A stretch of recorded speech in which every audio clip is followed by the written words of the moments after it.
Most of the time when we look at data, we're putting it into a Google Sheet, but there are times you may want to have this data in a document. So I'm going to show you some different options you'll have with a table. So you can come in here to sort your information. So you'll notice when I'm hovering in the first row here, I have a couple different options. If I put my mouse over it, you'll notice it'll turn to a hand. I can left click and drag to move this because maybe I want this to be last name, first name. Then you'll see there's also the option of the little plus here. If I click on this plus, it'll insert a column to the right. I'm going to go ahead and undo that though.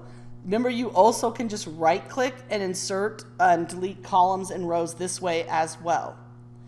So you'll notice this little sort option here. If I click on this and I go ahead and I sort the table, because I'm in the first name cell, notice if I come to last name, I see it over here as well. I can go ahead and it's going to sort then by last name. So I'm going to left click on this and choose, I want it in ABC order, so I'm going to choose ascending. Well, notice what it did. It put them in ABC order, but it put my last name second, and I want that top row to stay at the top. So I'm going to undo, and what you can do is you can right click and you'll see this option to pin header row. So I'm going to go ahead and pin this, and now I'm going to come back and I'm going to sort again.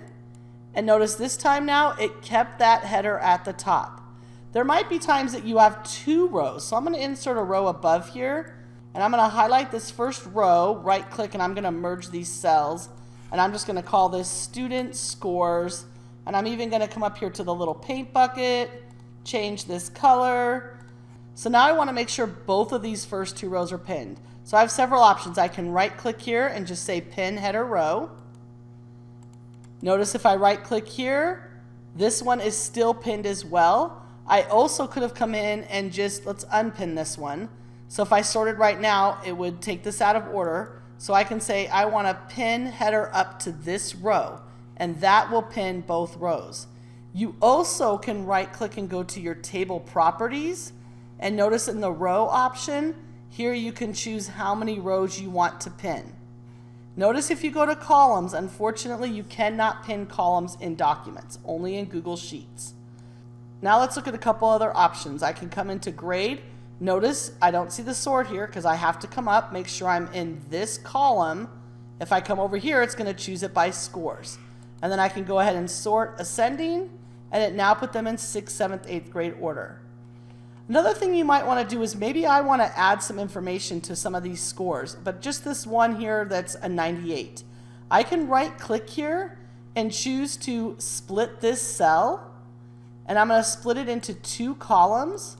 And notice because I chose just this cell, it only split this cell. And I'm going to move this over to the left, and I'm just going to write in here that this was a retake because I want to know that this was not the student's first score. I can even put retake and put first score was a 68, just for that information that I wanted.